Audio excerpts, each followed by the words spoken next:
And now for your heartwarming story of the day. It, however, does start with a refugee child. So this photo was taken. Let's take a look at it. That child is a refugee. He's standing outside of a gym in Turkey, and he's looking in. It's a cold day out. They said that he has bare feet, and he's not wearing socks with his sandals. He looks just so, I guess, longingly, forlornly, whatever you want to call it, into a gym. And Omer Yavuz posted that photo, and he said to people, if you know who this kid is, or so the owner of the gym saw it and said, if you know who this kid is, let us know and we will give him a lifetime membership. They found the kid. Here he is at the gym. He has a lifetime membership to the gymnasium, and they got him fancy new workout clothes, which you can see in different photos around the internet. He is happy, and we'll get into it, but first, thoughts, 5 words or less. It all worked out. Lifting our spirits. The workout of a lifetime. A weight is lifted. You know? Yeah. Metaphorically. Such a nice story. It was a nice story. I'm happy. Thanks for the levity. They gave me the story. I did not pick it. But you chose to present it, Brett. It was either this or the kid from the H&M thing with like. Yeah, no. Glad we did this one. This is great. This is really, you're right. This is great because not only first the story is great, what happens is great. The kindness that people show this young man is awesome. But also when you indoctrinate fitness into a young person's life, the effects of that are long lasting. Builds confidence, health. There's so many wonderful positive elements of this thing that are going to stick with this kid for the rest of his life. And obviously he took a liking to fitness because he wanted to work out in this gym. He was super, super inquisitive about it. So I think it's great. The outpouring of support from people from all around the world. I think the photo had 14,000 shares.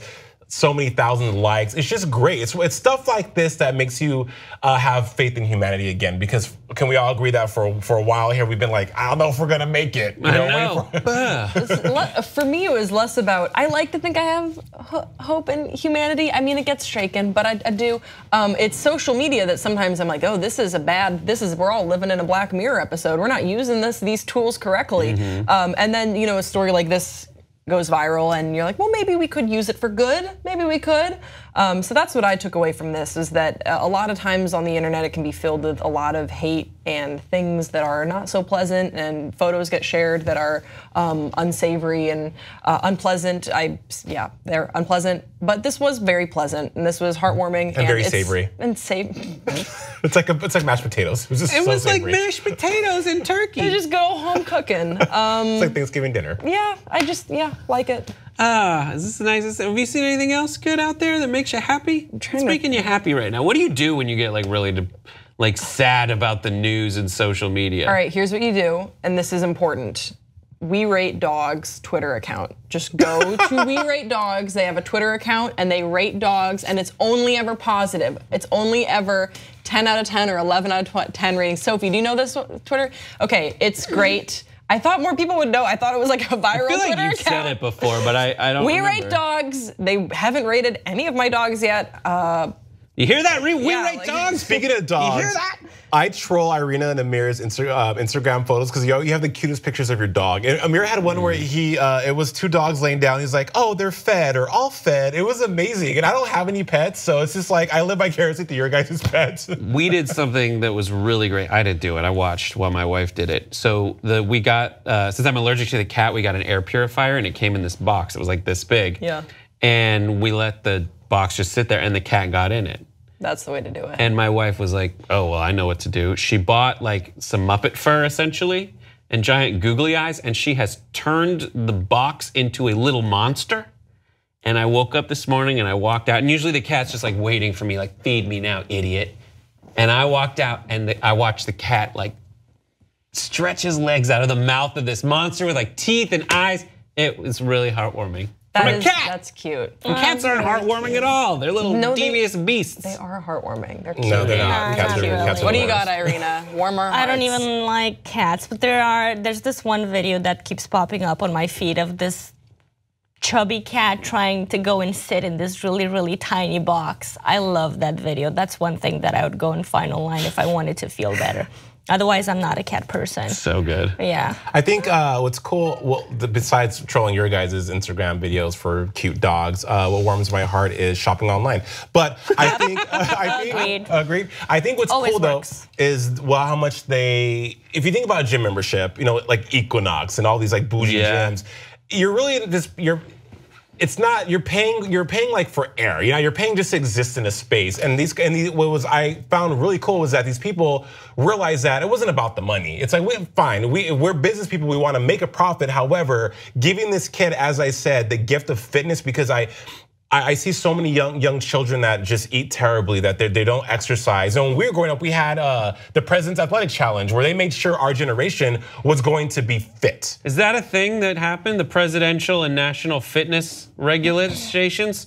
You used to have to do like, hey kids, do as many push-ups as you can. And if you did 20, you got nationals. Exactly. But if you got 30, you got the presidential. And I could never do pull-ups. I don't know why. Or if you could like touch your toes. Yeah, I couldn't do it. I had to do the thing where you sit. There was one where it's like if you're not flexible enough, you can just stay at a certain thing for a while. They timed you. If you went past your toes, you got extra. Oh, that hurts so much. Oh my God! It Grace does is like, seem you like got oddly old communist. fogies. Us millennials didn't do that. Well, you were in a different country. Yeah, I don't know what I don't know what we did. They made you do pull-ups with a weight strapped to your legs, right? No, I'm trying to think of like what I mean.